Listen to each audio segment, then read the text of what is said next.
चलो भाई let's start. यार देखो, नया चैप्टर स्टार्ट करना है, that is magnetic effect of electric current. तो सबसे पहले थोड़ा सा रिकॉल कर लो फिर से इलेक्ट्रोस्टैटिक्स की, उसकी बिल्कुल फर्स्ट क्लास में मैंने तुम्हें क्या बता रखा है।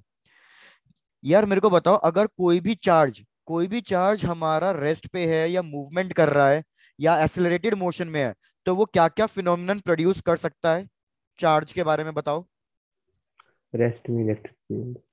Very good. अगर हमारा चार्ज रेस्ट पे है तो वो सिर्फ एक ही फिनोमिनन प्रोड्यूस कर सकता है, that is electric field. Whereas अगर हमारा चार्ज मोशन पे है तो फिर क्या करेगा?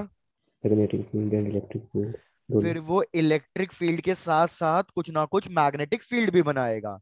और तीसरा, कि अगर हमारा चार्ज एक्सेलरेटेड मोशन में है तो फिर वो क्या क्या कर सकता है? रेडिएशन। वेरी गुड एरी, कि भैया इलेक्ट्रिक फील्ड, मैग्नेटिक फील्ड और साथ के साथ वो कुछ ना कुछ इलेक्ट्रोमैग्नेटिक वेव्स, रेडिएशन भी प्रोड्यूस करेगा। तो यार अब हमें स्टार्ट करना है अपना सेकंड वाला पार्ट, कि भैया हमारा जो चार्ज है वो मूव कर रहा है। अगर हमारा चार्ज मूव कर रहा है तो करंट इलेक्ट्रिसिटी तो प्रोड्यूस करेगा ही करेगा, बिकॉज करंट का फॉर्मूला ही क्या है? Amount of charge flowing per unit time. तो अगर हमारा चार्ज फ्लो कर रहा है तो करंट तो प्रोड्यूस कर ही रहा है, साथ के साथ अब वो प्रोड्यूस करेगा मैग्नेटिक फील्ड। तो हमें इसी मैग्नेटिक फील्ड के बारे में पढ़ना है इस चैप्टर में। चेक कर लो यहां तक की चीजें क्लियर है? यस। चलो डन। तो भैया ये मैग्नेटिक फील्ड जो हम कैलकुलेट करेंगे, सबसे पहले हमें कैलकुलेट करके किसने दी है मैग्नेटिक फील्ड? भैया आ जाओ अपने टॉपिक पे, first topic that is bio Savart's law. भाई बायो सावर्ट्स लॉ ने क्या कहा, कि सपोज हमारे पास कोई एक वायर है और इस वायर की वजह से मैं मैग्नेटिक फील्ड निकालना चाहता हूं किसी भी एक पर्टिकुलर पॉइंट पे, पॉइंट पी पे। और इस वायर की लेंथ है एल और इसमें करंट फ्लो कर रहा है आई। तो यार आप इस पूरी वायर की वजह से डायरेक्टली मैग्नेटिक फील्ड कैलकुलेट नहीं कर सकते पॉइंट पी पे। तो हमारा मेथड क्या चलेगा, जैसे इलेक्ट्रोस्टैटिक्स वगैरह में करते थे, कि इस पूरी वायर को क्या मैं छोटे छोटे एलिमेंट्स में ब्रेक डाउन कर सकता हूं? भाई कुछ यस। इलेक्ट्रोस्टैटिक्स यस याद है? सर। पहले इतना बता दो, इलेक्ट्रोस्टैटिक्स थोड़ा बहुत कुछ याद है या नहीं? Yes sir. Yes sir. Done. भाई आपको बता देता हूँ इलेक्ट्रोस्टैटिक्स में भी क्या करते थे। अगर मैं ये पूरी वायर ले रहा हूं और मैं कह रहा हूं ये वायर मेरी पूरी की पूरी पॉजिटिव, मतलब यूनिफॉर्मली चार्ज है, तो इस पूरी वायर की वजह से आप डायरेक्टली इलेक्ट्रिक फील्ड कैलकुलेट नहीं कर सकते थे, क्योंकि जो हमारे पास कूलम्स लॉ होता है वो तो सिर्फ पॉइंट चार्जेस के लिए एप्लीकेबल होता है। तो हमने क्या किया होगा, भैया हमने इसको पहले छोटे से एलिमेंट्री चार्ज पार्टिकल्स में ब्रेक डाउन कर दिया होगा, कि इस पे छोटा सा चार्ज है कुछ ना कुछ डी क्यू, पहले इसकी वजह से इलेक्ट्रिक फील्ड कैलकुलेट करते हैं, फिर इंटीग्रेट करके पूरी वायर के लिए निकाल लेते हैं। सेम चीज यहाँ पे भी करनी है, बायो सेवर्ट्स लॉ में भी यही सेम चीज करनी है, कि मैं पूरी वायर के लिए डायरेक्टली कैलकुलेट नहीं कर सकता। तो मैं क्या करूंगा, पहले ये छोटा सा एलिमेंट्री पार्ट ले लूंगा। इस एलिमेंट्री पार्ट की लेंथ होगी डीएल, लेकिन इसमें करंट कितना फ्लो कर रहा होगा? आई। सर भाई। भैया करंट इसमें आई ही फ्लो कर रहा होगा, करंट डी आई नहीं होगा। मैंने पार्ट छोटा सा लिया है लेकिन उसके अंदर जो चीजें फ्लो कर रही हैं वो तो पूरी की पूरी उतनी ही है, तो करंट होगा आई। और ये कुछ ना कुछ एलिमेंट, ये हमारा एंगल बना रहा है थीटा। तो भैया बायोट सर्वेट्स लॉ के अकॉर्डिंग हमें क्या फॉर्मूला मिला? बायोट सर्वेट्स लॉ के अकॉर्डिंग, कि इस वायर की वजह से जो पॉइंट पी पे मैग्नेटिक फील्ड होगी वो होगी mu naught I D L sine theta divided by 4 pi r square. भाई काफियों को तो ये फॉर्मूला याद होगा ही होगा, सबने ट्वेल्थ में पढ़ ही रखा है, तो फटाफट फिर से रिपीट कर देता हूँ। वायर है, छोटे से एलिमेंट्री पार्ट में तोड़ा, लेंथ डीएल, आई करंट की वैल्यू सेम, वो कुछ ना कुछ एंगल बना रहा है, और ये पोजीशन है आर जिसपे मैं फाइंड करना चाहता हूं अपनी मैग्नेटिक फील्ड। तो मैग्नेटिक फील्ड का formula mu naught I D L sine theta divided by 4 pi r square. अब मुझे बताओ मैग्नेटिक फील्ड कैसी क्वांटिटी है, स्केलर क्वांटिटी है या वेक्टर क्वांटिटी है? वेक्टर। इस फॉर्मूले में मेरे को देख के बताओ कौन कौन सी क्वांटिटी आपको स्केलर क्वांटिटी दिख रही है और कौन कौन सी क्वांटिटी आपको वेक्टर क्वांटिटी दिख रही है? Sir DL vector quantity. भैया डीएल एक वेक्टर क्वांटिटी है, बिल्कुल सही। Sine theta. साइन थीटा एक ट्रिग्नोमेट्रिक रेशियो है जो यूज किया जाता है वेक्टर मल्टीप्लिकेशन के लिए। और हमारे पास आर, आर एक पोजीशन वेक्टर है, तो ये भी एक वेक्टर क्वांटिटी है। तो यार ये जो हमने फॉर्मूला लिखा है, ये फॉर्मूला हमें सिर्फ वैल्यू देगा, तो इसलिए हम कहते हैं कि ये फॉर्मूला एक स्केलर फॉर्म का फॉर्मूला है। इसी फॉर्मूले को हम वेक्टर फॉर्म में भी रिप्रेजेंट कर सकते हैं। तो वेक्टर फॉर्म में ये फॉर्मूला क्या बन जाएगा, mu naught I as it is, sine theta cross multiplication के लिए यूज होता है। तो मतलब मेरे को दो वेक्टर क्वांटिटी चाहिए, और वो दो वेक्टर क्वांटिटी कौन कौन सी है, dl एंड पोजीशन वेक्टर, और यहाँ पे हो जाएगा हमारे पास 4 पाई r क्यूब। तो ये वाला फॉर्मूला हमारे ज्यादा यूज का होगा, क्योंकि ये हमें वैल्यू के साथ साथ क्या दे देगा, ये हमें वैल्यू के साथ डायरेक्शन भी देगा। और ये वाला फॉर्मूला हमारा कहलाता है वेक्टर फॉर्म। पहले चेक करो यहां तक भी कोई दिक्कत। No, sir. Done, No, sir. Done, sir. Very good. अब सबसे पहले तो आपके इसकी कुछ इंपॉर्टेंट कैरेक्टरिस्टिक समझा देता हूँ, प्रॉपर्टी समझा देता हूँ। यार आपने वेक्टर्स पढ़ रखा होगा, क्रॉस प्रोडक्ट की थोड़ी सी एक प्रॉपर्टी याद कर लेते हैं। क्रॉस प्रोडक्ट में क्या प्रॉपर्टी है कि सपोज मैं ए क्रॉस बी कर रहा हूं, ए क्रॉस बी करूंगा तो मेरे को हमेशा एक नया वेक्टर मिलेगा सी, और जो ये नया वेक्टर सी मिलेगा ये ए के साथ कितना एंगल बनाएगा, 90 degree. Very good, 90 degree. Similarly ये वेक्टर सी बी के साथ कितना एंगल बनाएगा, 90 degree. 90 डिग्री। मतलब भैया अगर मैं D L cross R vector करके एक नई क्वांटिटी फाइंड कर रहा हूं, मैग्नेटिक फील्ड, तो मैं डायरेक्टली लिख सकता हूं कि जो ये मेरी मैग्नेटिक फील्ड होगी वो हमेशा डी एल मतलब वायर के लेंथ के परपेंडिकुलर होगी, और साथ की साथ ये परपेंडिकुलर होगी पोजीशन वेक्टर के भी। तो इससे मेरा अब डायरेक्शन कैलकुलेट हो जाएगा। ऊपर से जब भी हम क्रॉस प्रोडक्ट करते हैं तो हम अपना क्लॉक रूल यूज करते हैं। क्लॉक रूल भी आपको पता होगा कि अगर मैं आई क्रॉस जे कर रहा हूं तो मेरे को क्या मिलेगा, के Sir, के। K. और अगर मैं के क्रॉस आई कर रहा हूं तो मेरे को जे मिलेगा। मतलब यहां लिख देता हूं फटाफट, अगर आई क्रॉस जे कर रहे हैं तो हमें के मिल जाएगा। सिमिलरली जे क्रॉस के कर रहा हूं, क्लॉकवाइज डायरेक्शन में जा रहा हूं, तो आई मिल जाएगा। सिमिलरली आई क्रॉस आई के सॉरी के क्रॉस आई कर रहा हूं तो कितना मिलेगा, Minus ये। J. लेकिन अगर आप एंटी क्लॉकवाइज चले गए, एंटी क्लॉकवाइज मतलब जे क्रॉस आई कर दिया, तो फिर कितना मिलेगा, इसके नेगेटिव मिलना शुरू हो जाएंगे। सिमिलरली के क्रॉस जे कर दिया तो माइनस आई, और सिमिलरली आई क्रॉस के कर दिया तो माइनस जे। चेक करो इसमें कोई दिक्कत है भैया, हाँ या ना। No sir. No, done. sir. तो एक तो नॉट। ये प्रॉपर्टी होगी, बाकी अभी यूज करना भी सिखा दूंगा, उसकी टेंशन मत लो, अभी यूज करना भी सिखा दूंगा कि इसको कैसे अप्लाई करना है। ये हो गई पहली बात। दूसरी बात, यार हमें दिख रहा है कि इधर भी है ना कुछ कांस्टेंट आ रहा है, म्यू नॉट बाय 4 पाई, ये कांस्टेंट आ रहा है। जहां पे भैया म्यू नॉट क्या होता है, जैसे इलेक्ट्रोस्टैटिक कांस्टेंट हुआ करता था इलेक्ट्रोस्टैटिक फोर्स कैलकुलेट करने में, ऐसे ही हमारे पास यहाँ पे है म्यू नॉट। म्यू नॉट क्या होता है, ये होता है परमिटिविटी। हमारे पास परमेबिलिटी ऑफ फ्री स्पेस, कि हमारी मैग्नेटिक फील्ड कितना इजीली इंटरेक्ट कर सकती है वैक्यूम में, फ्री स्पेस में। तो ये म्यू नॉट की वैल्यू क्या है भैया, हमारा सीधा सीधा कॉन्सेप्ट कि म्यू नॉट बाय 4 पाई, इसकी वैल्यू होती है 10⁻⁻⁷। लेकिन काफी जगह मेरे को म्यू नॉट की वैल्यू रखनी पड़ेगी, तो डायरेक्टली म्यू नॉट की वैल्यू क्या कह सकता हूं भैया, 4 पाई इंटू 10⁻⁻⁷। लेकिन ये वैल्यू सिर्फ किसके लिए होगी, फ्री स्पेस के लिए होगी, जब वैक्यूम, जब कोई मटेरियल और प्लेस नहीं होगा। यहां तक भी कोई डाउट, No, sir. बढ़िया। और लास्ट भैया, मैग्नेटिक फील्ड का एसआई यूनिट पता ही होगा, मैग्नेटिक फील्ड का एसआई यूनिट क्या होता है, टेस्ला। टेस्ला और गो। बिल्कुल, टेस्ला और गॉस। चलो, तो भैया यहां तक पूरा नोट डाउन कर दो, कोई डाउट हो तो पूछ लो, फिर आगे देखते हैं।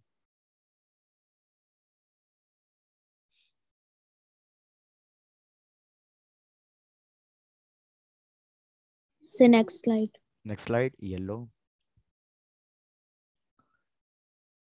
सर स्लाइड बैक करना है कि ठीक है, एक मिनट, पहले ये प्रीवियस स्लाइड कंप्लीट कर लो, उसके बाद नेक्स्ट स्लाइड कर दूंगा।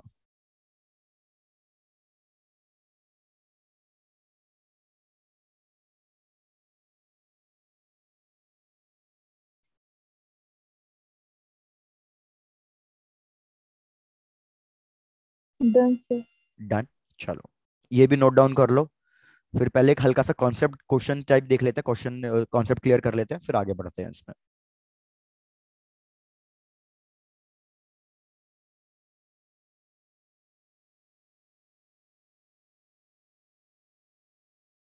Done, sir. डन। चलो भैया, सबसे पहले तो आपको एक चीज समझा देता हूँ।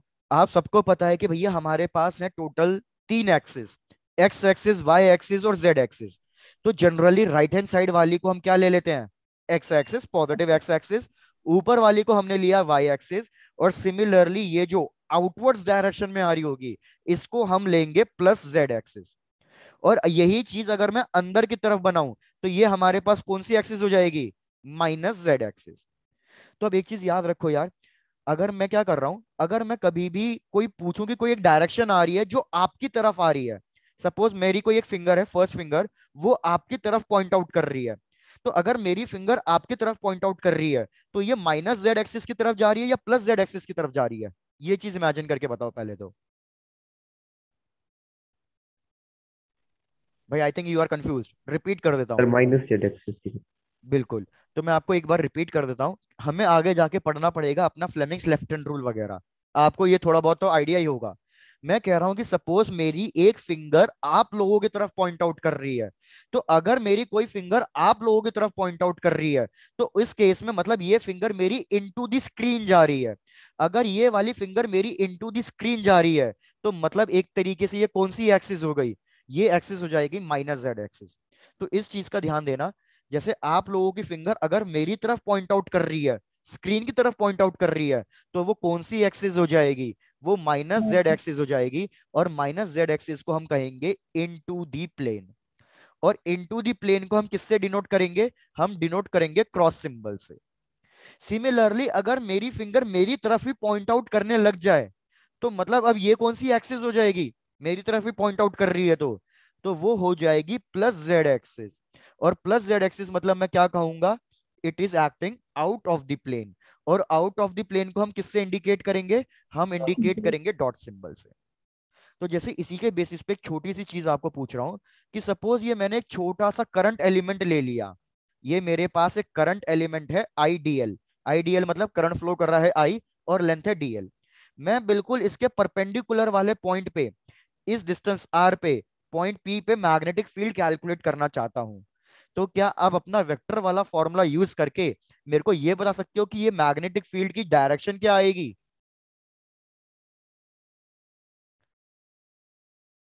तो भैया हम यूज माइनस कर, जेड।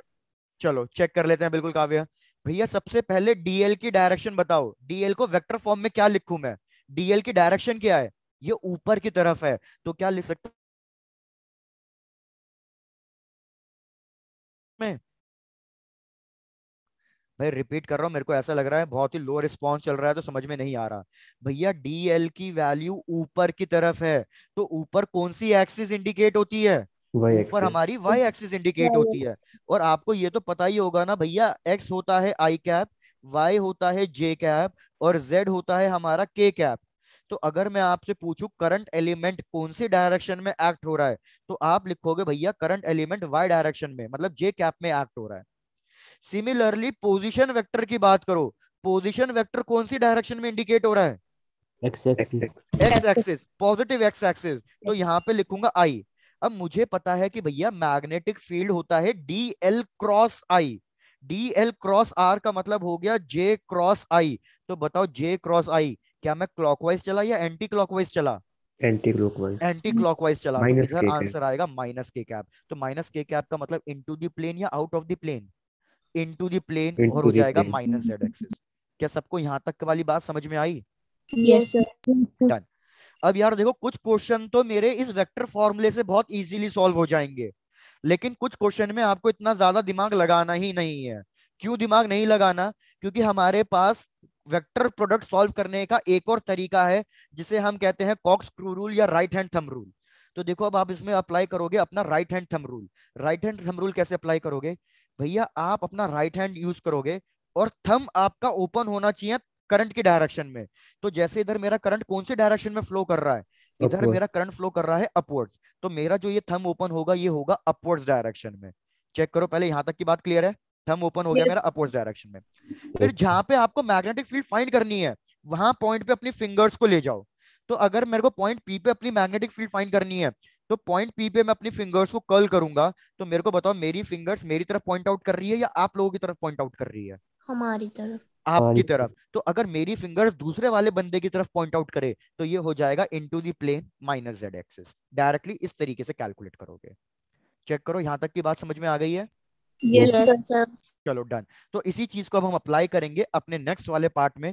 नेक्स्ट हेडिंग लिख लो, magnetic field due to a straight current carrying conductor. अब हम डायरेक्टली बायो सावर्ट्स लॉ की हेल्प से फॉर्मूला पढ़ लेंगे due to a straight current carrying conductor, और फिर इस पे बहुत सारे क्वेश्चंस करने हैं। स्ट्रेट करंट कैरिंग कंडक्टर बिल्कुल इलेक्ट्रोस्टैटिक्स की तरह चलेगा इधर, बिल्कुल इलेक्ट्रोस्टैटिक्स की तरह कि भैया ये मेरे पास एक वायर है, इसकी लेंथ L, कुछ भी लेंथ ले लो L, करंट फ्लो कर रहा है I, और मैं इसके परपेंडिकुलर वाले पॉइंट पे कहीं ना कहीं पॉइंट P पे अपनी मैग्नेटिक फील्ड कैलकुलेट करना चाहता हूं। इस डिस्टेंस को ले लेते हैं A। तो सबसे पहला काम क्या करना होगा आपको कि आपको इस वायर के एंड पॉइंट्स पॉइंट पी पे ज्वाइन करने हैं। तो भैया इस वायर के एंड पॉइंट्स मैंने पॉइंट पी पे ज्वाइन कर दिए। जब मैं इस वायर के एंड पॉइंट्स पॉइंट पी पे ज्वाइन करूंगा तो हमें कुछ ना कुछ एंगल्स मिलेंगे। तो ये वाला एंगल होगा हमारा θ1, और ऊपर वाला एंगल हमारा क्या होगा, θ2। Theta 2. अगर आपने इलेक्ट्रोस्टैटिक ढंग से पढ़ा हो तो भैया ये चीज उसमें होती है। तो आप डायरेक्टली इसका फॉर्मूला लिखो कि what is the formula for magnetic field due to a straight carrying wire. तो भैया इसका formula mu naught I divided by 4 pi A into sine θ1 plus sine θ2। जहां पे फिर से रिपीट कर रहा हूं भैया, θ1 और θ2 क्या है, θ1 और θ2 एंगल्स हैं जो इसके एंड पॉइंट्स ज्वाइन करके मिलेंगे। ए क्या है, ए वो परपेंडिकुलर डिस्टेंस है जिसपे मेरे को मैग्नेटिक फील्ड कैलकुलेट करनी है, और बाकी सब कुछ तो सेम ही है। आई मतलब जो वायर में करंट फ्लो कर रहा हो। तो अब वही अपना कॉन्सेप्ट लगाओ राइट हैंड थंब रूल का, और यही वाला एग्जांपल ले लो। मेरे को बताओ पॉइंट पी पे मैग्नेटिक फील्ड कौन सी डायरेक्शन में आ रही है?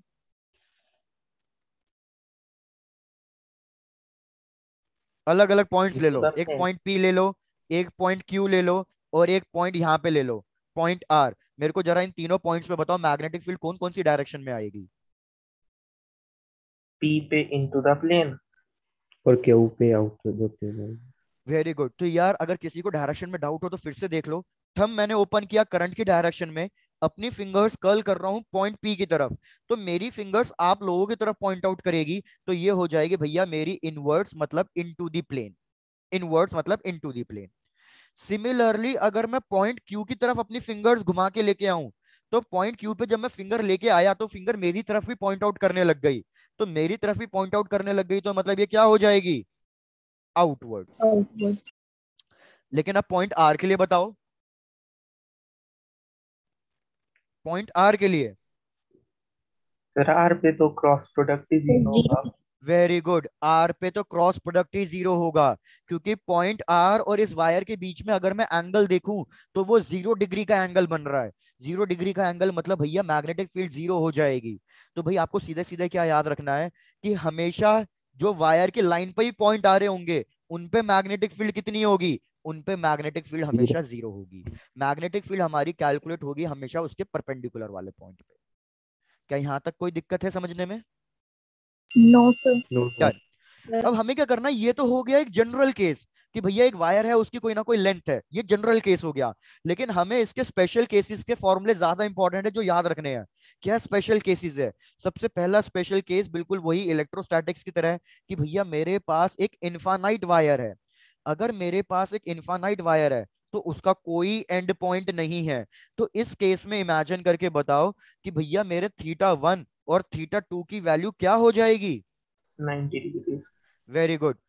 तो भैया याद रखना इनफाइनाइट वायर के लिए θ1 और θ2 दोनों की वैल्यू 90 हो जाती है, क्योंकि इनका कोई एंड पॉइंट नहीं है। ये तो कोई अनंत चल रहे हैं, बिल्कुल कोई एंड पॉइंट नहीं है। तो ये हो गया हमारे पास θ1 और θ2 बिल्कुल 90 डिग्री। तो अगर मैं θ1 और θ2 की वैल्यू यहाँ पे 90 और 90 सब्स्टिट्यूट करूंगा तो साइन 90 कितना हो गया, 1 वन। 1 + 1 2 हो जाएगा। तो मैं फर्दर सिंप्लीफाई करूंगा तो मेरे को मैग्नेटिक फील्ड का फॉर्मूला मिल जाएगा mu naught I divided by 2 पाई ए। और याद रखना इनफाइनाइट वायर वाला केस ही सबसे ज्यादा इंपॉर्टेंट केस है। तो इसका फॉर्मूला तो बिल्कुल आपको रटा होना चाहिए। जब भी मैं बोलूं भैया इनफाइनाइट वायर है उसकी वजह से मैग्नेटिक फील्ड बताओ किसी भी एक पॉइंट पे, तो म्यू नॉट आई बाय 2 पाई ए। सिमिलरली सेकंड केस का आप अपने आप कैलकुलेट करोगे, इसमें कोई हेल्प नहीं मिलेगी। सेमी इनफाइनाइट वायर, भैया सेमी इनफाइनाइट वायर मतलब एक एंड पॉइंट तो है लेकिन दूसरा कोई एंड पॉइंट नहीं है। तो इस केस में मेरे को बताओ थीटा वन और थीटा टू की वैल्यूज क्या होंगी और इसकी वजह से मैग्नेटिक फील्ड कितनी आएगी। चलो try to calculate. Theta one और थीटा टू की वैल्यू कितनी होगी और इस केस में मैग्नेटिक फील्ड कितनी आएगी। Mu naught I upon 4 pi ए। काव्य आंसर तो बिल्कुल ठीक है, म्यू नॉट आई बाय 4 पाई ए। अब कोई और बताना कि थीटा वन और थीटा टू की वैल्यू कितनी कितनी रखनी चाहिए। सर थीटा टू तो सर 1 हो जाए भी 90 डिग्री पूरा हो जाएगा। थीटा टू ऊपर वाला एंगल है तो भैया इसका कोई एंड पॉइंट ही नहीं है ज्वाइन करने के लिए, तो थीटा टू की वैल्यू तो 90, यहां तक बिल्कुल सही। थीटा वन की वैल्यू कितनी। सर 0। वेरी गुड रिया, थीटा वन की वैल्यू 0। क्यों, क्योंकि मेरे को कोई नीचे ज्वाइन करने वाला है ही नहीं, मेरे को तो यहीं पे ज्वाइन कर दिया, तो यहाँ पे तो कोई एंगल ही नहीं बना, तो थीटा वन की वैल्यू 0। दोनों की वैल्यू सब्स्टिट्यूट करी पीछे वाले फॉर्मूले में, तो मेरे पास फाइनल आंसर आ जाएगा mu naught I by 4 pi ए। और जैसे मैंने आपको बोल दिया, सबसे इंपॉर्टेंट नंबर वन पे आपको याद रखना है इनफाइनाइट वायर का। सेकंड नंबर पे याद रखोगे जनरल फॉर्मूला, सेमी इनफाइनाइट वाला तो सबसे कम यूज में आएगा। तो सबसे पहले नंबर पे इनफाइनाइट वायर वाला रखना, बाद में जनरल वाला।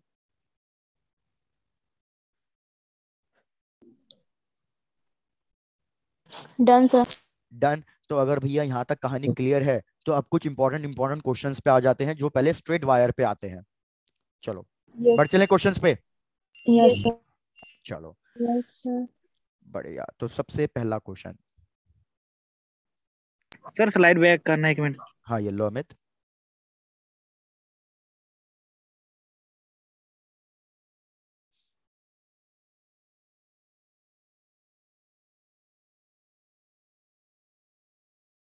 Done sir. डन। चलो भैया पहला क्वेश्चन थोड़ा सा सिंपल क्वेश्चन ही ले लेते हैं कि हमारे पास एक स्क्वायर लूप गिवन है कि भैया ये एक स्क्वायर लूप है, इसमें करंट फ्लो कर रहा है हमारे पास सपोज आई, ये करंट फ्लो कर रहा है आई।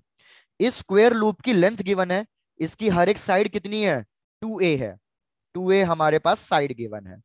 हमें क्या फाइंड करना है, हमें नेट मैग्नेटिक फील्ड फाइंड करनी है at the centre point O. Repeat भैया, मेरे को नेट मैग्नेटिक फील्ड फाइंड करनी है at the centre point O. तो सबसे पहली चीज क्या बता रहा हूं, सबसे पहली चीज कि सपोज क्या कर लो, इस स्क्वायर लूप को 4 सेगमेंट्स में तोड़ दो, 4 अलग अलग वायर्स में तोड़ दो। तो ये हो जाएगी मेरे पास सपोज वायर 1, ये वायर 2, ये वायर 3 और ये वायर 4। तो सबसे पहला काम, कैलकुलेशन बाद में छोड़ दो, पहले ये बता दो वायर 1 की वजह से, वायर 2 की वजह से, 3 और 4 की वजह से पॉइंट ओ पे मैग्नेटिक फील्ड की डायरेक्शन क्या क्या आ रही है। पहले बस इतना कैलकुलेट करके बता दो मेरे को कि वायर 1 की वजह से, 2 की वजह से, 3 की वजह से और 4 की वजह से पॉइंट ओ पे मैग्नेटिक फील्ड की डायरेक्शन क्या क्या आ रही है।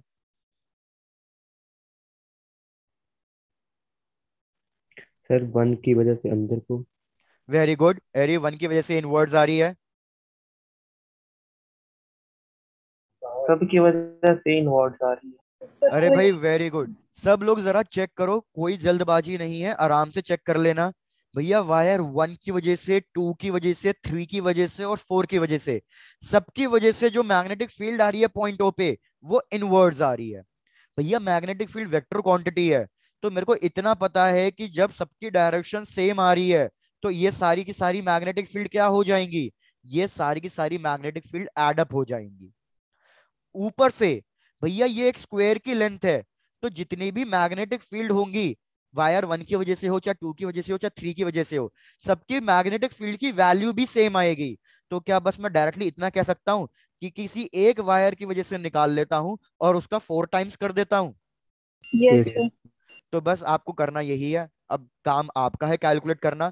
किसी भी एक वायर की वजह से मैग्नेटिक फील्ड कैलकुलेट कर दो पॉइंट ओ पे और उसको 4 से मल्टीप्लाई कर दो, आपके पास फाइनल आंसर आ जाएगा।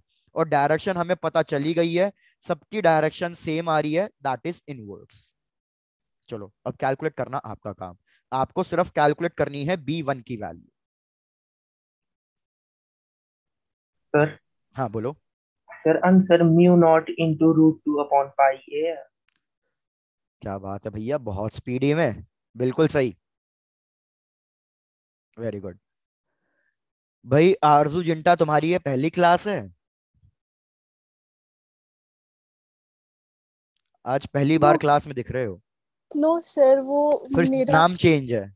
Yes sir. Shivani Zinta? No sir, Mahak Zinta. महक जिंटा, ओके।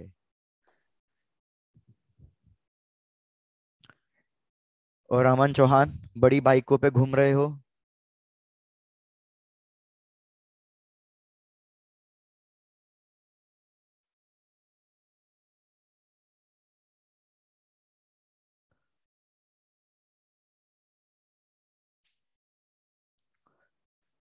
यशवीर, हो जाएगा question solve? Yes sir. Done करके दो भाई, देखते हैं। रिया, आपका आंसर आ रहा है? Yes sir. ओके।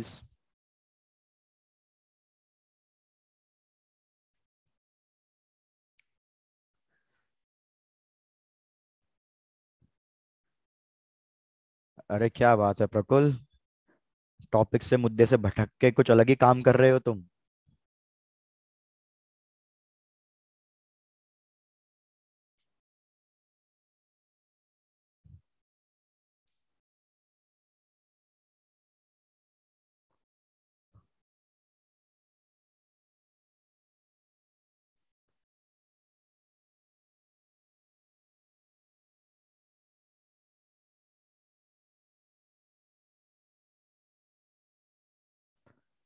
भाई थोड़ी स्पीड बढ़ाएं।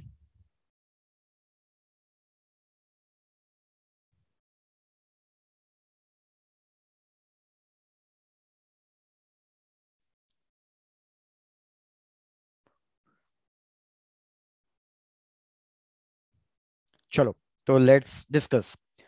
भैया सबसे पहले क्या कर दो, सपोज मैं वायर टू के लिए कैलकुलेट कर रहा हूँ, क्योंकि किसी भी एक वायर के लिए कैलकुलेट करूं बात तो सारी सेम है। तो मैं वायर टू के लिए कैलकुलेट कर रहा हूं। तो सबसे पहले तो मेरे को चाहिए ये परपेंडिकुलर डिस्टेंस। तो मेरे को बताओ ये परपेंडिकुलर डिस्टेंस कितना होगा? ए। ए, क्योंकि ये half of the side of the square हो गया, एक स्क्वायर की साइड का हाफ हो रही है, तो ए हो जाएगा। फिर मेरे को क्या करना है, इसके एंड पॉइंट्स ज्वाइन करने हैं। तो भैया मैंने अगर इसके एंड पॉइंट्स ज्वाइन किए, तो मेरे को बताओ थीटा वन और थीटा टू कितना बनेगा? 45 degree. 45 degree, 45 degree, because square की प्रॉपर्टी है कि उसके स्क्वायर के डायगनल्स हमारा 90 डिग्री एंगल बनाते हैं। ये पूरा एंगल 90 डिग्री होगा, तो आधा आधा एंगल हो जाएगा 45 45। तो थीटा वन और थीटा टू की वैल्यू भैया रख दो 45 डिग्री। बस अब वैल्यू सब्स्टिट्यूट करने का काम रह गया। तो B one is equal to mu naught, current flow कर रहा है आई, 4 पाई डिस्टेंस है ए, डिस्टेंस ए ही है, इनटू साइन 45 प्लस साइन 45। इसको जरा सिंप्लीफाई करो और चेक करो क्या क्या और कैलकुलेट हो सकता है। तो भैया अगर मैं इसको सिंप्लीफाई करूंगा तो आएगा mu naught I by 4 pi ए, और ये बन जाएगा 2/√2, बिकॉज साइन 45 डिग्री की वैल्यू होती है 1/√2, और वो 2 बार है तो 2/√2। ये बी वन की वैल्यू है, तो बी नेट के लिए मेरे को क्या कर देना चाहिए, इसको 4 से मल्टीप्लाई कर देना चाहिए। 4 से। तो जब मैं इसको 4 से मल्टीप्लाई करूंगा, तो भैया ये न्यूमरेटर वाला 4 और ये डिनोमिनेटर वाला 4 कैंसिल आउट हो जाएगा, ये 2 और ये √2 कैंसिल आउट हो जाएगा। तो आपके पास फाइनल आंसर क्या बचेगा? आपके पास फाइनल आंसर बचेगा √2 mu naught I by pi A. यार इतनी जल्दी तो सॉल्व हो गया, आप लोगों को इतना टाइम क्यों लगा? सर इसका वो भी कर सकते हैं कि √2, जैसे करते थे हम इलेक्ट्रिक फील्ड वाले में, फोर्स फाइंड करने के लिए √2 इंटू हाँ फोर्स, वैसे। बिल्कुल। इलेक्ट्रिक फील्ड वाले में तो कैसे, दोबारा रिपीट करो। सर जैसे स्क्वायर होता है उसमें √2 इंटू ए, मतलब कि जो भी हमें फाइंड करना है, जैसे मैग्नेटिक फील्ड फाइंड करनी है, तो √2 इंटू मैग्नेटिक फील्ड कर देते हैं स्क्वायर के लिए। अच्छा ठीक है, ठीक है, डन। भैया सबका ये क्वेश्चन कंप्लीट हो गया, थोड़ी स्पीड बढ़ा लो प्लीज, थोड़ा एक्टिव हो जाओ। ये क्वेश्चन हो गया तो नेक्स्ट क्वेश्चन पे आ जाऊं? Done sir. Okay done. तो भैया ये क्वेश्चन यस सर। कंप्लीट हो गया है, तो आ जाओ नेक्स्ट क्वेश्चन पे। भैया नेक्स्ट क्वेश्चन क्या कर रहा है, नेक्स्ट क्वेश्चन आपको बनाना है ग्राफ। क्या ग्राफ बनाना है? मैग्नेटिक फील्ड का ग्राफ बनाना है। हमें गिवन है कि हमारे पास दो वायर्स हैं। भैया क्वेश्चन ध्यान से देख लेना, ये आया हुआ क्वेश्चन है और ये एडवांस का क्वेश्चन है। लेकिन घबराने वाली बात कुछ भी नहीं है, इजी क्वेश्चन है। भैया हमें क्या गिवन है, हमें दो वायर्स गिवन है, दो वायर्स गिवन है। तो एक वायर में करंट फ्लो कर रहा है आउटवर्ड्स और एक वायर में करंट फ्लो कर रहा है इनवर्ड्स, और दो वायर ऐसे प्लेस्ड है, मतलब ये दो वायर्स आपकी तरफ फेस्ड है। तो आपको सिर्फ इस सिलेंडर का क्या दिखाई देगा, एक सर्कुलर पार्ट दिखाई देगा। तो मैं कह रहा हूं इसमें करंट जा रहा है आउटवर्ड्स और एक में करंट जा रहा है इनवर्ड्स, दोनों में सेम करंट जा रहा है। इन दोनों के करस्पॉन्डिंग आपको मैग्नेटिक फील्ड का ग्राफ ड्रॉ करना है। पहले इतना चेक कर लो कि क्वेश्चन क्लियर है या नहीं।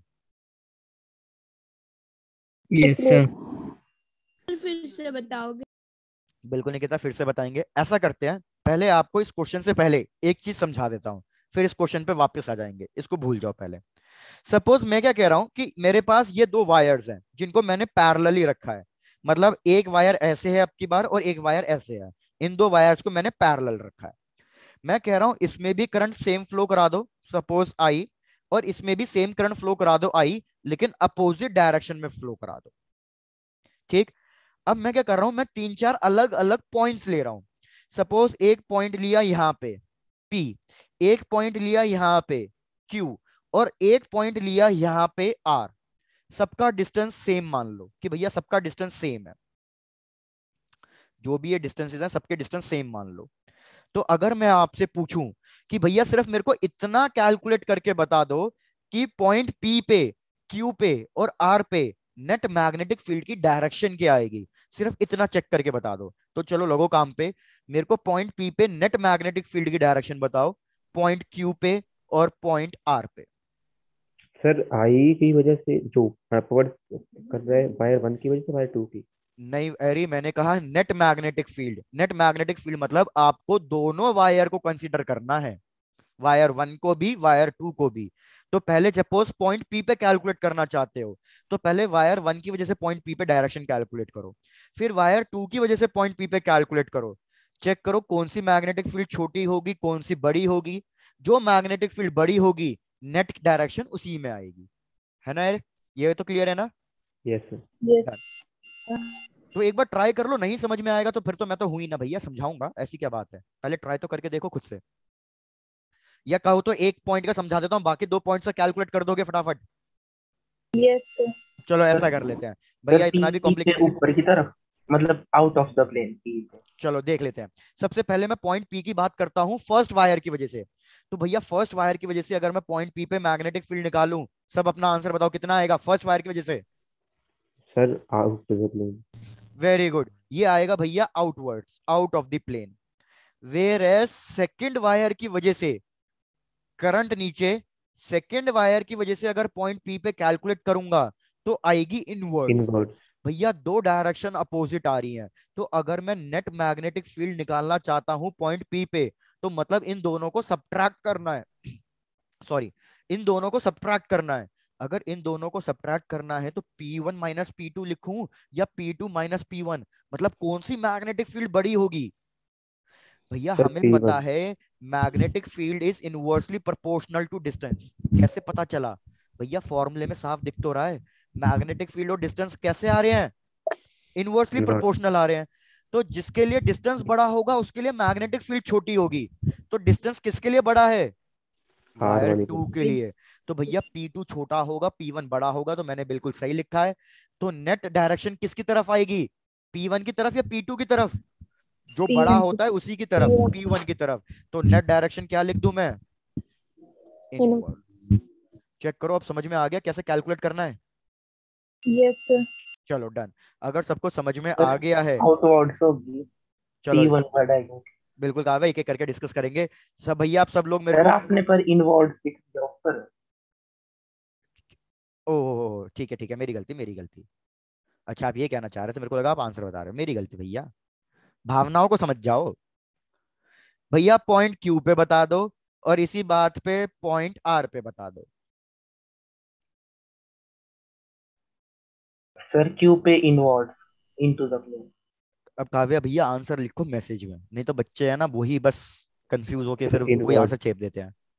ठीक है, आप इनवर्ड। अपना आंसर उसमें भेजो चैट बॉक्स में, चैट बॉक्स में, ताकि मेरे को ये भी पता चले कौन कौन रिप्लाई कर रहा है। और भाई काफी बच्चे लेट ज्वाइन कर रहे हैं, थोड़ा भैया टाइम पे ज्वाइन किया करो।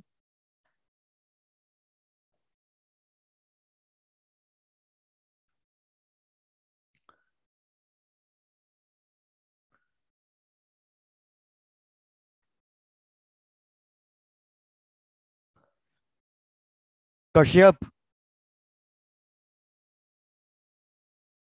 Yes sir. आप आंसर बताओगे फॉर पॉइंट क्यू, ठीक है, आपसे पूछूंगा। और पॉइंट आर पे कौन बताएगा? ओह, एक तो साक्षी ठाकुर भी दो हैं। साक्षी ठाकुर, साक्षी ठाकुर। भैया कोई भी एक बोलो, साक्षी ठाकुर कौन है? कोई भी एक साक्षी बता देना पॉइंट आर के लिए। डन। है ही नहीं कोई, दोनों साक्षी मौजूद नहीं है। अमित पॉइंट आर के लिए बता दोगे?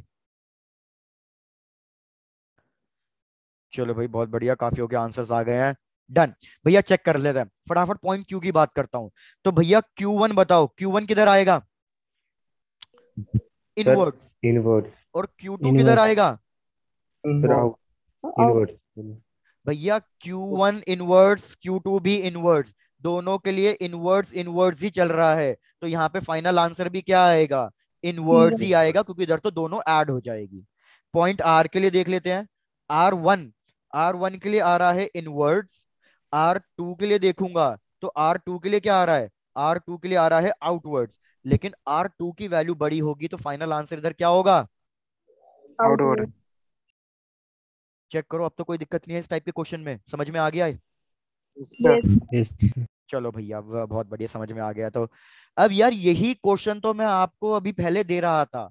अब ये क्वेश्चन में इधर आपने वैल्यूज डिस्कस कर ली है, डायरेक्शन डिस्कस कर लिया, मतलब अब यही क्वेश्चन के लिए आपको बस ग्राफ प्लॉट करना है।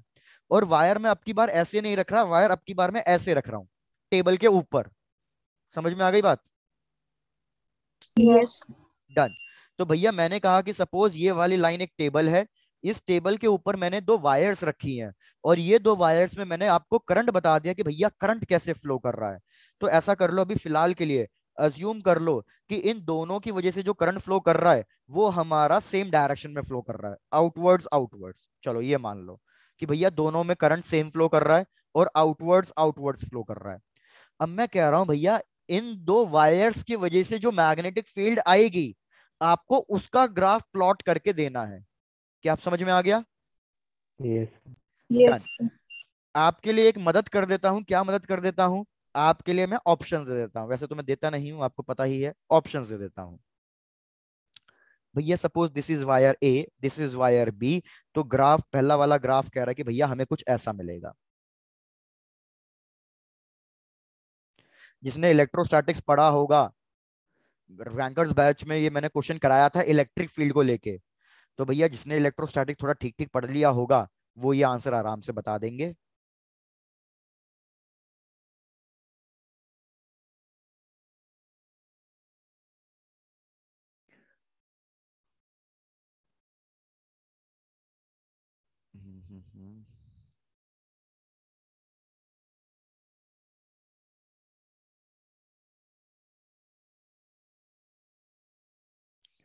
ऑप्शन डी यहीं पे कहीं ड्रॉ कर देता हूँ कोपचे में।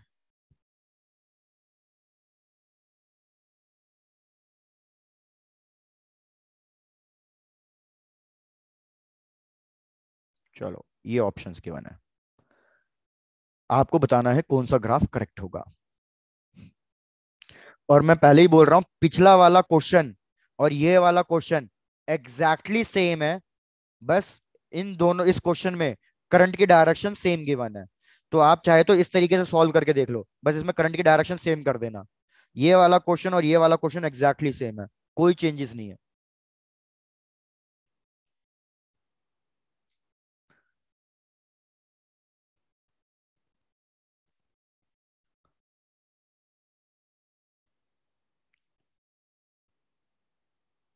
किसी का भी आंसर आ जाए तो बता देना, और नहीं आएगा तो फिर हम एक्सप्लेन करके देखेंगे ये अपने आप।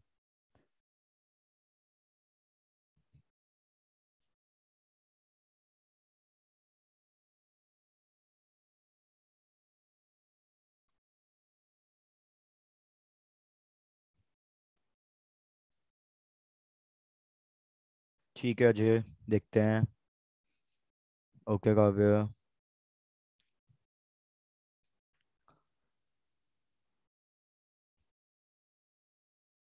ओके लवप्रीत। भाई 3 आंसर्स आए हैं।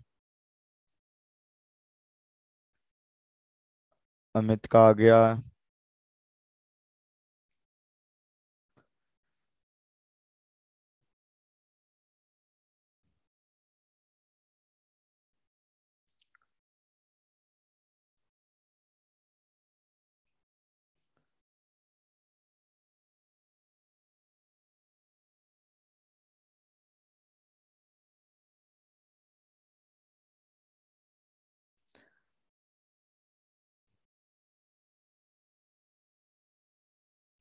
अक्षिका, मानसी, कोमल, very good.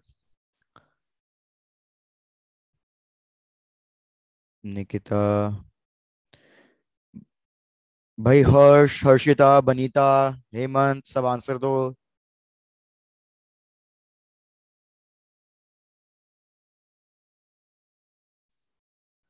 Last 1 minute. Okay Vaishali, good.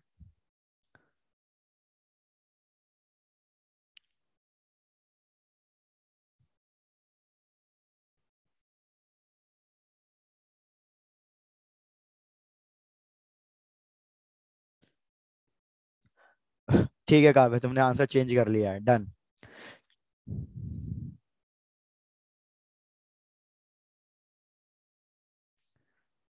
चलो भाई, लेट्स स्टार्ट। यार देखो, इसमें सिंपल लॉजिक क्या था, जैसे हमने पिछले वाले क्वेश्चन में किया ना, आप इधर वही करो। एक पॉइंट इधर लो P, एक पॉइंट इनके मिड में लो कहीं भी Q, और एक पॉइंट यहाँ पे लो R। सबसे पहले सब लोग कैलकुलेट करके मेरे को बस इतना बता दो, पॉइंट P पे क्या डायरेक्शन आएगी दोनों वायर्स की वजह से। तो भैया मेरा करंट आउटवर्ड्स फ्लो कर रहा है। आउटवर्ड्स मतलब मेरा जो थंब है वो आपकी तरफ पॉइंट आउट करना चाहिए या मेरी तरफ?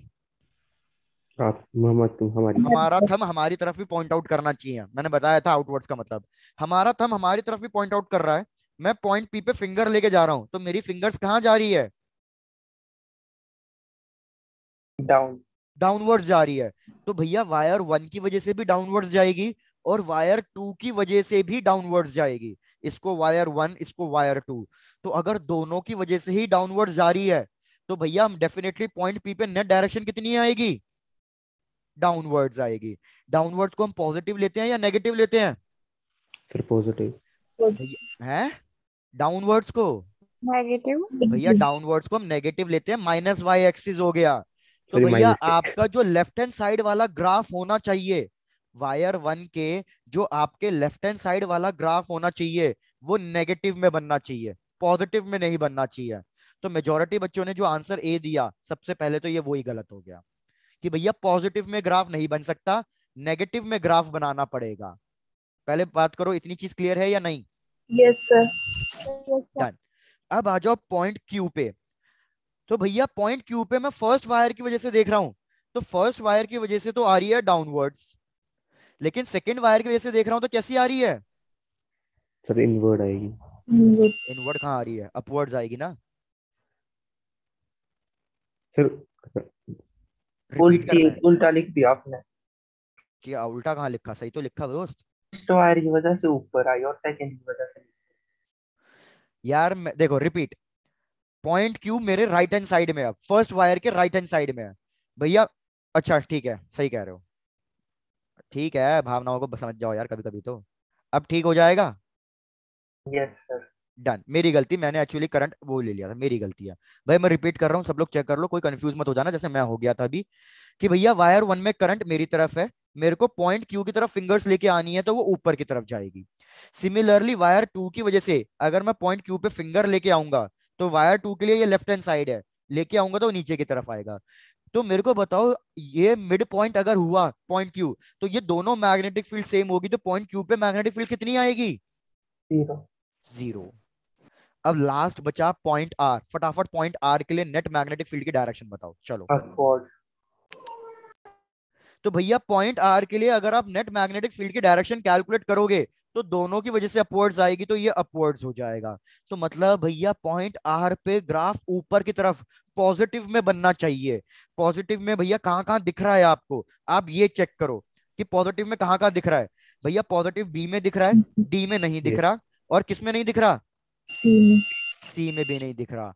तो भैया करेक्ट ऑप्शन ऑप्शन बी है। एक तो पहले नेगेटिव में बनना चाहिए था, कंडीशन सेटिस्फाइड। फिर दूसरा सेंटर में जीरो होना चाहिए था, जीरो भी हो रहा है, सेकंड कंडीशन सेटिस्फाइड। और आर पॉइंट पे अपवर्ड्स जाना चाहिए, मतलब पॉजिटिव जाना चाहिए, और वो भी कंडीशन सेटिस्फाइड। तो करेक्ट ऑप्शन ऑप्शन बी होगा। चेक कर लो, सबको समझ में आ गया अब ये ग्राफ कैसे प्लॉट होगा। यस। Yes sir. तो डन, तो कंप्लीट कर डालो, एडवांस क्वेश्चन था ये ग्राफ प्लॉटिंग। और यही सेम तरीका होता है इलेक्ट्रिक फील्ड का ग्राफ प्लॉट करना भी। तो अगर मैं ये वायर की जगह दो पॉजिटिव पॉजिटिव या नेगेटिव नेगेटिव चार्ज दे देता तो भी आप इसी तरीके से अपना ग्राफ प्लॉट करते। Done sir. डन। तो भाई बस एक क्वेश्चन और करते हैं, एक से दो क्वेश्चन और इस स्ट्रेट वायर पे, फिर अपने सर्कुलर वायर पे आ जाएंगे। चलो नेक्स्ट क्वेश्चन कर दूं, नेक्स्ट क्वेश्चन पे। यस। चलो डन। ये नेक्स्ट क्वेश्चन क्या कह रहा है, नेक्स्ट क्वेश्चन कह रहा है कि अब हमने एक स्ट्रेट वायर नहीं ली है, हमने क्या लिया है, एक शीट ली है। तो ये मेरे पास एक शीट है और इस पूरी शीट में करंट फ्लो कर रहा है। ये इनफाइनाइटली लॉन्ग शीट है, याद रखना, ये इनफाइनाइटली लॉन्ग शीट है। और इस शीट में भैया करंट फ्लो कर रहा है। कितना करंट फ्लो कर रहा है, टोटल करंट फ्लो कर रहा है आई। इस शीट की विड्थ गिवन है हमें। क्या विड्थ है इस शीट की, भैया विड्थ हमें गिवन है डब्ल्यू। हमें क्या करना है, इस शीट से एक पर्टिकुलर डिस्टेंस ए पे, पॉइंट पी पे नेट मैग्नेटिक फील्ड कैलकुलेट करनी है।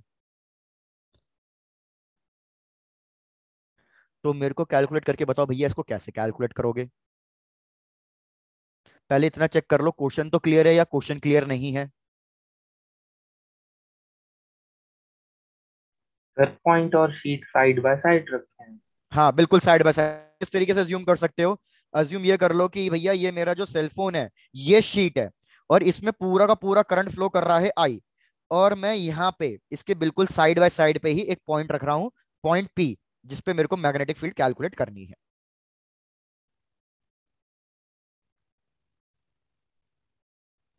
तो मेरे को एक बार बताओ, क्या मैंने आपको शीट का फॉर्मूला पढ़ाया अभी। No sir. तो मैंने शीट का फॉर्मूला नहीं पढ़ाया तो मतलब कोई डायरेक्ट फॉर्मूला तो है नहीं। तो आपको इसमें कॉन्सेप्ट अभी मैंने सिर्फ एक ही पढ़ाया है आपको, भैया स्ट्रेट वायर वाला। तो मतलब कहीं ना कहीं मैं इधर स्ट्रेट वायर वाला लॉजिक लगाऊंगा। अब भाई आपको क्या इमेजिन करना है, सपोज ये मेरी एक फिंगर इन्फानाइटली लॉन्ग वायर है। ये अज्यूम कर लो कि ये मेरी जो फिंगर है ये इन्फानाइटली लॉन्ग वायर है। तो अगर मैं ऐसी दो वायर ले आऊं, फिर तीन वायर ले आऊं, फिर चार वायर ले आऊं, तो ये अपने आप क्या बन जाएगी, शीट। शीट बन जाएगी। तो बिल्कुल आपको यही यहाँ पे करना है। भैया आप कहोगे कि जो ये शीट है it is basically a infinite combination of long wires. क्या सबको यहां तक वाली बात समझ में आई है। Yes sir. डन। अगर सबको यहां तक वाली बात समझ में आ गई है तो हम क्या कर रहे हैं, हम एक इनफाइनाइट वायर वाली वो ले रहे हैं कि भैया ये मैंने एक इनफाइनाइट वायर ले ली। कितने डिस्टेंस पे ली है ये मैंने इनफाइनाइट वायर, भैया ये जो इनफाइनाइट वायर है ये मैंने एक्स डिस्टेंस पे ली है। अगर ये इनफाइनाइट वायर मैंने एक्स डिस्टेंस पे ली है तो मेरे को बताओ इसकी थिकनेस कितनी लिखूं, कि भैया इसकी थिकनेस कितनी होगी, ये वाली थिकनेस कितनी लिखूं बताओ। अगर एक्स डिस्टेंस पे, मैं रिपीट कर दूं। यस। रिपीट, भाई मैंने क्या कहा कि इनफाइनाइट वायर्स ऐसे हैं उनको ज्वाइन करके मैंने शीट बना दी। लेकिन अभी तक हम क्या कर रहे थे, हम जो भी ये पीछे वायर ले रहे थे अभी तक हमने इस वायर की थिकनेस को कंसीडर नहीं किया था। ये हम बिल्कुल थिन वायर ले रहे थे कि इस वायर की कोई थिकनेस नहीं है। लेकिन जब मैं शीट बना रहा हूं तो भैया मेरे को इसकी थिकनेस देखनी पड़ेगी ना, क्योंकि इनकी थिकनेस होगी तभी तो ये शीट बनेगी। तो मैंने कहा कि अगर मैं एक्स डिस्टेंस पे एक वायर ले रहा हूं तो बताओ इसकी थिकनेस कितनी लूंगा, अगर एक्स डिस्टेंस पे कोई एक वायर लिया तो याद रखो डीएक्स। इसकी थिकनेस डीएक्स हो जाएगी। पहले यहां तक चेक कर लो, यहां तक कोई डाउट है तो पूछो। Done sir. डन। डन भैया बहुत सर। बढ़िया। अब क्या करते हैं, इस इनफाइनाइट वायर में मेरे को करंट की वैल्यू और बता दो। क्या इस इनफाइनाइट वायर में जो करंट फ्लो कर रहा होगा वो पूरा का पूरा आई कर रहा होगा या उससे कम कर रहा होगा? Sir I. आई सर कर आई। नहीं, अब गलत हो गया मामला। अब मैं यही चीज चेक करना चाह रहा था कि आपको यही चीज समझ में आती है या नहीं आती। आप दोनों केसेस में डिफरेंस समझो। भैया सपोज मैं कह रहा हूं कि ये मैंने एक पाइप लिया है और इस पाइप के अंदर है ना पानी फ्लो कर रहा है। ठीक है, इस पूरे पाइप के अंदर पानी फ्लो कर रहा है। तो मेरे को एक बार बताओ, अगर मैं इस पाइप का ये छोटा सा हिस्सा ले लेता हूं, मैंने थिकनेस चेंज ही नहीं करी है, मैंने इसी पाइप का एक छोटा सा हिस्सा ले लिया है, तो मेरे को बताओ इस छोटे से हिस्से से क्या same amount of water flow करेगा या अलग अमाउंट ऑफ वाटर फ्लो करेगा? जैसे यहां से 3 लाइनें जा रही थी, तो अभी भी 3 लाइनें ही जाएंगी या कम जाएगी? सब 3 जाएंगी। अभी भी 3 ही लाइनें जाएंगी। तो यही चीज मैंने आपको सबसे पहले केस में समझाने की कोशिश करी थी, वेरी फर्स्ट केस। भाई मैंने आपको क्या समझाया था वेरी फर्स्ट केस में? कि अगर ये मेरी वायर है जिसमें टोटल करंट आई फ्लो कर रहा है और मैं उसमें से एक छोटा सा एलिमेंट ले रहा हूं, तो मैंने थिकनेस चेंज ही नहीं करी, मैंने उसी वायर का एक छोटा सा टुकड़ा लिया है, थिकनेस सेम है, तो इसमें सेम करंट फ्लो करेगा आई। लेकिन भैया मैं जो इस क्वेश्चन में कॉन्सेप्ट बता रहा हूं वो बिल्कुल अलग है। मैं क्या कॉन्सेप्ट बता रहा हूं आपको कि भैया मेरे पास एक बहुत बड़ा पाइप है, इस तरीके का बहुत ब्रॉड पाइप है जिसमें से पानी फ्लो कर रहा है, current you can treat it like a water. तो भैया मैंने कहा कि सपोज इसमें से ये चार पांच पांच लाइनें फ्लो कर रही हैं। अब मैं क्या कर रहा हूं, इसमें से एक छोटा सा हिस्सा ले रहा हूं, ये वाला। अब मेरे को बताओ क्या इससे भी 5 लाइनें ही क्रॉस होंगी या कम क्रॉस होंगी? फिर कम क्रॉसिंग। तो यार यही लॉजिक तो मैं इधर समझा रहा हूं कि जब पूरी शीट में करंट आई फ्लो कर रहा है तो अब मैं शीट की थिकनेस को तोड़ रहा हूं, तो शीट की थिकनेस को तोड़ रहा हूं तो क्या इस वाली वायर में भी सेम आई करंट फ्लो करेगा? नो नहीं, सर। करंट कम हो जाएगा। तो अब इधर करंट कितना लिखूंगा मैं? अब इधर करंट लिखूंगा डी आई। बस पहले यहां तक चेक कर लो, जो भी मैंने यहां तक डिनोट किया है सब कुछ, पहले वहां तक क्लियर है या नहीं? Yes sir. चलो बढ़िया, सबको यहाँ तक क्लियर है तो बस आधा काम हो गया। सबसे पहले मैं डी आई की वैल्यू निकालूंगा। डी आई की वैल्यू हम कैलकुलेट करते हैं यूनिटरी मेथड से। यूनिटरी मेथड मतलब चार्ज पर यूनिट लेंथ या करंट पर यूनिट एरिया, इस तरीके से। तो भैया टोटल कितना करंट फ्लो कर रहा है? आई। आई। टोटल कितनी विड्थ से फ्लो कर रहा है ये आई? डब्ल्यू विड्थ से। आपको कितनी विड्थ के लिए निकालना है ये? डी एक्स विड्थ के लिए यस। निकालना है। मेरे पास डी आई की वैल्यू आ गई। अब इस छोटे से एलिमेंट की वजह से मैग्नेटिक फील्ड निकालूंगा तो लिखूंगा म्यू नॉट, करंट की वैल्यू लिखूंगा डी आई, और फॉर्मूला क्या होता था इनफाइनाइट वायर की वजह से? Mu naught I by two 2 पाई। पाई। और डिस्टेंस, तो डिस्टेंस कितना है? डिस्टेंस पे लिया है ये मैंने पॉइंट, एक्स डिस्टेंस पे लिया है। टोटल मैग्नेटिक फील्ड निकालने के लिए इंटीग्रेट कर दो, तो मैं लिखूंगा B equals to mu naught 2 pi constant, D I की वैल्यू रखी, आई की वैल्यू कांस्टेंट, डब्ल्यू की वैल्यू कांस्टेंट, तो इंटीग्रेशन में बचा बस D X by X. X की वैल्यू कहां से कहां तक चेंज होनी चाहिए? भैया मैग्नेटिक फील्ड यहां से स्टार्ट होके यहां तक वाला पार्ट मैग्नेटिक फील्ड एग्जर्ट करेगा, तो लिमिट की वैल्यू क्या लगाऊंगा? ए से लेके ए प्लस डब्ल्यू तक। चेक करो लिमिट्स भी समझ में आई या नहीं आई? सर एक और लिमिट का समझाना। लिमिट का समझाना है। रिपीट करना। Very good. एरी मेरे को बताओ, पॉइंट पी पे कोई एक चीज है जो मैग्नेटिक फील्ड एग्जर्ट कर रही है, लेकिन वो कोई एक चीज कौन से डिस्टेंस से शुरू हो रही है? सर पहले तो ए से। भैया ए डिस्टेंस से शुरू हो रही है ना, तो यस। मतलब लोअर लिमिट तो ए लगेगी। लेकिन अब वो चीज कितनी दूरी तक है जो मैग्नेटिक फील्ड एग्जर्ट कर रही है? तो भैया सर वो तो डब्ल्यू। यहां तक है ना। ए तो प्लस पॉइंट पी डब्ल्यू। से टोटल लेंथ कितनी हो जाएगी? ए प्लस डब्ल्यू। एरिया क्लियर हो गया? Thank you sir. Yes. Done। तो भैया dx बाय एक्स का इंटीग्रेशन नॉन मेडिकल वाला स्टूडेंट को भी अगर नहीं आता हो तो भैया मार खाने वाली हरकतें हैं आपकी। इसको इंटीग्रेट करो और फाइनल आंसर बता दो कितना आ रहा है।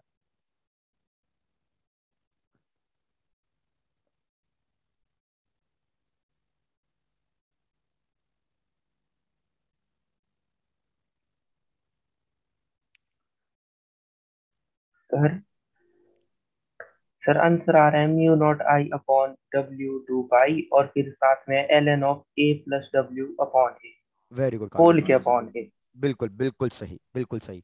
भैया फाइनल आंसर लिख रहा हूं, आप सबको पता होना चाहिए dx बाय एक्स का इंटीग्रेशन होता है ln, और upper limit minus lower limit करते हैं तो log sir a minus log b की आइडेंटिटी लगती है log a बाई b।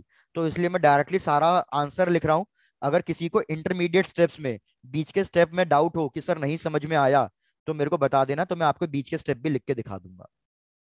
बाकी फाइनल आंसर ये है।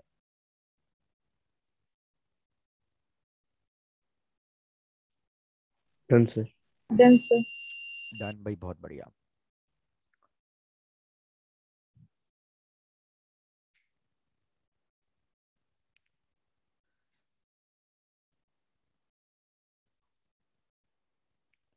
सबका कंप्लीट हो चुका है ना यहाँ तक? यस। चलो डन। Yes sir. चलो भाई बहुत बढ़िया। अगर सबका हो चुका है तो ये नेक्स्ट क्वेश्चन लो। सॉल्व नहीं करेंगे, this is question is for homework.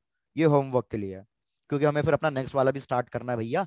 Circular wire, straight wire पे ही थोड़ी अटके रहेंगे भैया। क्वेश्चन कह रहा है कि हमारे पास दो वायर्स हैं।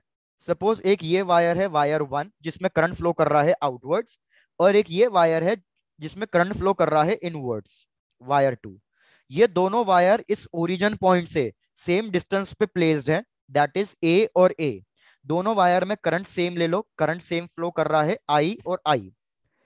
इन दो वायर्स की वजह से आपको नेट मैग्नेटिक फील्ड कैलकुलेट करनी है पॉइंट पी पे।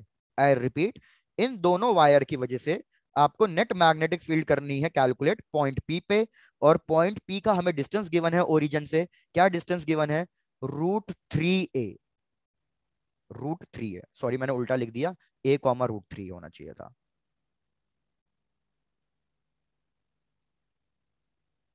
चेक कर लो पहले क्वेश्चन क्लियर है या नहीं। फिर रिपीट कर Yes. दे। रिपीट, फिर से वही चीजें हो रही हैं। हमारे पास दो वायर्स हैं, वायर 1 वायर 2, जैसे भी पीछे हमने ग्राफ ड्रॉ किया था बिल्कुल वैसा ही।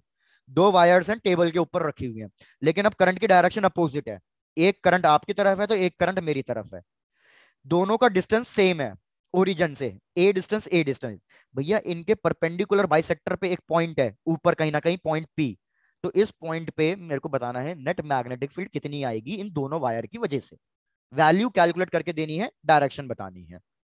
ये क्वेश्चन यस। होमवर्क के लिए है, ये आप सर सब लोग ट्राई करोगे। हाँ बोलो। सर अगर ये फुट ऑफ परपेंडिकुलर 0,0 का है तो पी पॉइंट का एक्स कोऑर्डिनेट भी तो 0 होना चाहिए था। यार एक्चुअली अब होलिया वो, आप बिल्कुल सही बोल रहे हो, मैंने गलत लिखा है। मैं √3a लिखना चाह रहा था, बार बार वही गलती मैं इधर रिपीट कर रहा हूँ।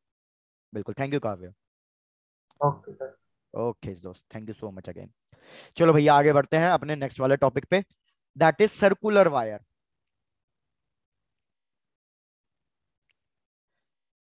भैया सर्कुलर वायर में अब सबसे पहले क्या कर लेते हैं, थोड़ा सा इलेक्ट्रिक फील्ड से कंपेयर कर लेते हैं।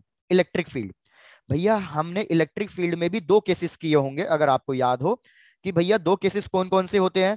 एक इलेक्ट्रिक फील्ड कैलकुलेट करनी होती है बिल्कुल उसके सेंटर पॉइंट पे। ये मैंने एक सर्कुलर रिंग ली है, जैसे कड़ा, सर्कुलर रिंग ली है, और मैं कह रहा हूं कि सपोज ये पूरा का पूरा यूनिफॉर्म पॉजिटिव चार्ज है या यूनिफॉर्म नेगेटिव चार्ज है। तो मेरे को बताओ इसके सेंटर पे इलेक्ट्रिक फील्ड कितनी आती है?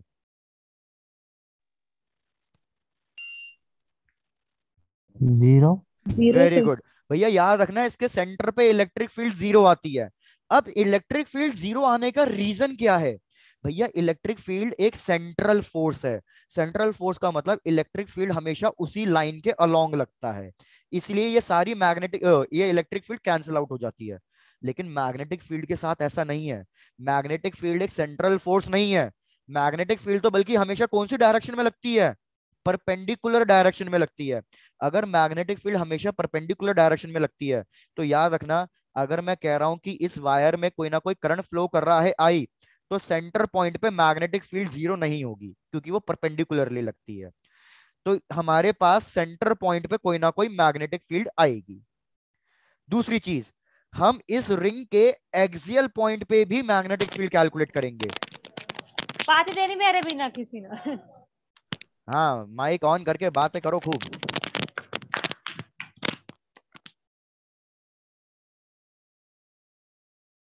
हाँ चलो भैया, तो अब मेरे को आप बताओ, what is the magnetic field at the centre point and what is the magnetic field at the axial point. तो फॉर्मूला बता रहा हूं, लिख लो formula. Magnetic field at the centre point, μ0I divided by 2a, जहां पे a इसका radius है। और ये फॉर्मूला तब होगा जब एक सिंगल टर्न होंगे। अगर मल्टीपल टर्न्स होंगे, एक के ऊपर एक टर्न होते जा रहे हैं, तो यहाँ पे आप n number of turns multiply कर दोगे। क्या इस फॉर्मूले में कोई दिक्कत? No sir. आ जाते हैं एक्सियल पॉइंट वाले पे। एक्सियल पॉइंट वाला फॉर्मूला एग्जैक्टली सेम सा है जो इलेक्ट्रोस्टैटिक्स में electric field due to a ring की वजह से होता है।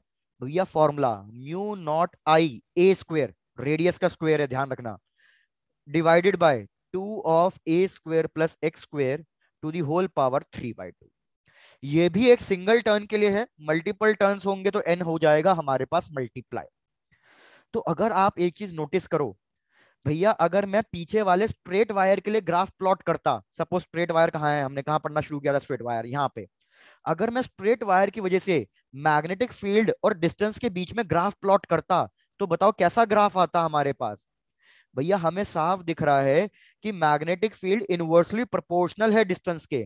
तो याद रखो ये ग्राफ कैसा बनेगा, ये ग्राफ इस तरीके का कर्व बनेगा कि जब हमारा आर 0 होगा तो मैग्नेटिक फील्ड किसको अप्रोच करेगी, इन्फिनिटी को। और अगर मेरा आर इन्फिनिटी है तो मैग्नेटिक फील्ड किसको अप्रोच करेगी, 0 को। क्या ये वाला ग्राफ समझ में आ रहा है या नहीं आ रहा? Yes sir. Yes, sir.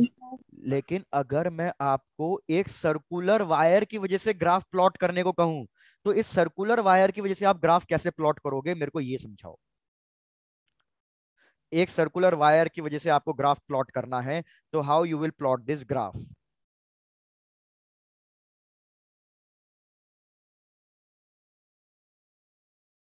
Y axis पे मैग्नेटिक फील्ड और यहां पे डिस्टेंस,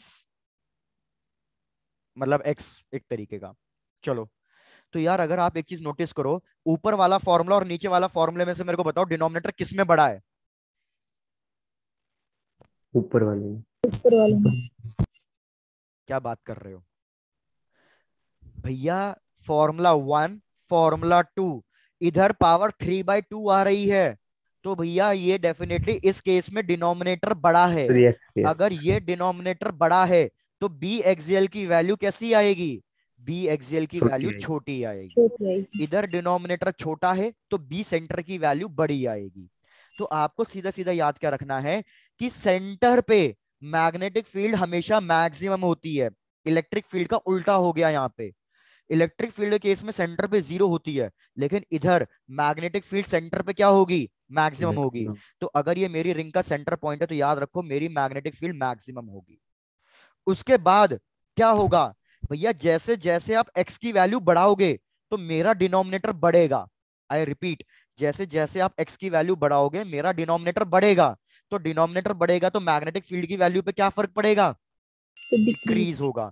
ऊपर से ये क्वाड्रेटिक इक्वेशन भी है, तो डेफिनेटली जो ग्राफ बनेगा भैया वो कैसा बनेगा, वो एक कर्व ग्राफ बनेगा दोनों साइड, मतलब राइट हैंड साइड मार्क कर लो या लेफ्ट हैंड साइड मार्क कर लो। तो चेक करो ये ग्राफ समझ में आया या नहीं आया।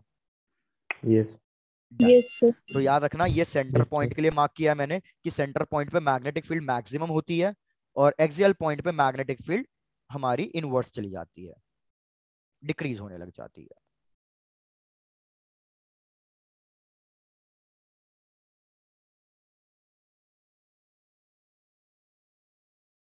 Done, sir. भैया चेक कर लो पहले, किसी और को कुछ दिक्कत इसमें? No sir. चलो नो। बढ़िया। तो यार आज हम रखेंगे इसका यहीं तक। नेक्स्ट क्लास में हम क्या करेंगे, स्ट्रेट वायर और सर्कुलर वायर दोनों के क्वेश्चन कुछ ना कुछ क्लब करके फिर उस पर क्वेश्चन सॉल्व करेंगे।